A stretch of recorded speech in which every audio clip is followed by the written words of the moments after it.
On passe à présent à la revue de presse française avec Hélène Frade. Bonjour Hélène. Bonjour Pierrick. Alors au menu ce matin de cette revue de presse, d'abord la hausse du nombre de demandeurs d'asile en 2016. Le Figaro, qui a eu accès aux dernières statistiques, parle de 90 000 dossiers déposés, 10% de plus que l'année dernière. D'après le journal, une demande d'asile sur 10 seulement finirait par aboutir, mais seulement 10% des déboutés seraient renvoyés chez eux. Un taux jugé dérisoire, attribué notamment au manque de bonne volonté des pays d'origine, comme l'Allemagne en a fait récemment l'expérience avec le refus de la Tunisie de reconnaître Anis Amri, l'auteur de l'attaque de Berlin, comme étant l'un de ses ressortissants. La Chine, elle, refuse systématiquement de délivrer les laissez-passer consulaires sans lesquels aucun retour n'est possible. Le Figaro dénonce une poussée migratoire anarchique qui non seulement menacerait la sécurité des Français, mais déstabiliserait aussi l'équilibre déjà précaire de la société. Une nouvelle politique doit être mise en œuvre à l'échelle européenne, mais aussi à celle de la France, plaide le journal, qui demande la dénonciation des accords de Schengen et de Dublin et le rétablissement de contrôles stricts à l'intérieur des frontières européennes, le conditionnement de l'aide aux pays d'origine des migrants, à leur étroite coopération pour retenir les candidats au départ et accepter le retour des recalés, l'introduction de procédures de filtrage rapide et sans recours pour distinguer les réfugiés politiques des autres, et aussi des moyens supplémentaires nouveaux pour contourner le droit des pilotes de ligne régulières à refuser d'embarquer des clandestins.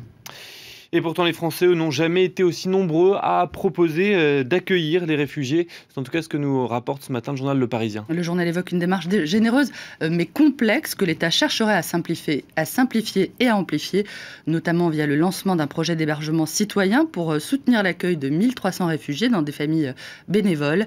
Samir et son mari Laurent ont choisi d'accueillir Abdul Taufik, un Afghan de 28 ans.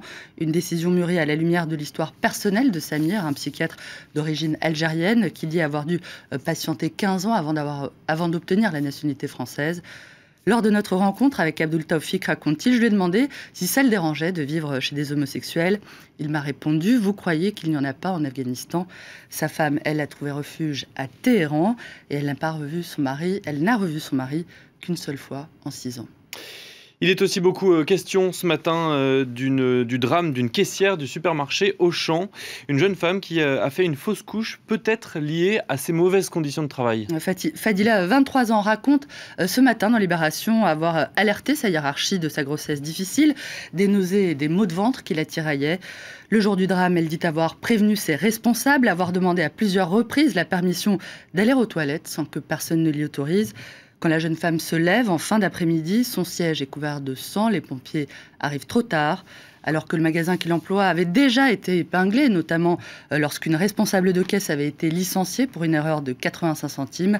La CGT dit qu'elle va porter plainte et accuse le magasin de fonctionner comme un laboratoire du pire. Ce supermarché se trouve dans un bassin d'emploi sinistré, Tourcoing, au nord-est de la France, où les gens s'accrochent à leur boulot et où la direction en profiterait pour durcir les conditions de travail.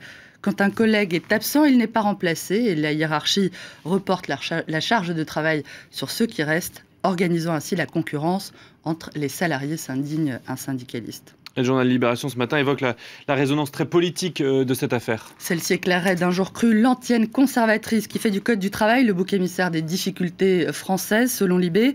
Simplifier, assouplir dans certains cas, peut-être, écrit le journal, à condition que la réforme soit négociée patiemment au niveau national et au niveau des branches, là où le rapport des forces entre les syndicats et le patronat reste équilibré. Pour le reste, la protection des droits dans le monde du travail reste un impératif catégorique. Vieil adage est toujours aussi vrai, entre le faible et le fort, c'est la règle qui libère et la liberté qui opprime, je cite. Allez, toute autre chose à présent, une visite exclusive que nous propose ce matin Le Parisien. Pour la première fois, le journal a été autorisé à visiter l'endroit où sont gardés les cadeaux offerts au chef de l'État, une vraie caverne d'Ali Baba, où sont abrités notamment les quelques 2500 cadeaux offerts à François Hollande au cours de son mandat.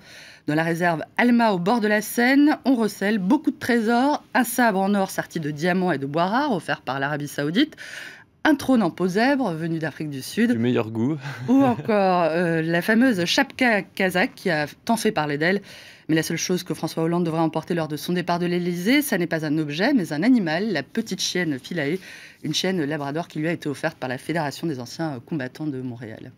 Allez, un mot pour terminer de la disparition hier de l'actrice américaine Carrie Fisher à l'âge de 60 ans. La princesse Leia de Star Wars a rejoint les étoiles, salue Le Figaro. Carrie Fisher est entrée dans la légende grâce au macaron d'une coiffure médiévale et à un bikini doré. L'astronome Vera Rubin, elle, avait tout simplement trouvé, Pierrick, prouvé l'existence de la matière noire qui constitue près de 85% de notre univers. Après sa mort, dimanche dernier, Le Monde revient sur le parcours de cette pionnière américaine, elle aussi, une immense chercheuse qui fait aussi une grande figure féministe et qui a beaucoup œuvré pour pousser les jeunes filles vers la science. Merci Leia, merci Vera et bonne journée à tous. Et merci à vous, Hélène Fred. On va garder un petit peu la tête dans les étoiles alors aujourd'hui. C'est la fin de cette demi-heure d'information. Restez avec nous, l'info continue. On se retrouve dans quelques instants pour un nouveau JT.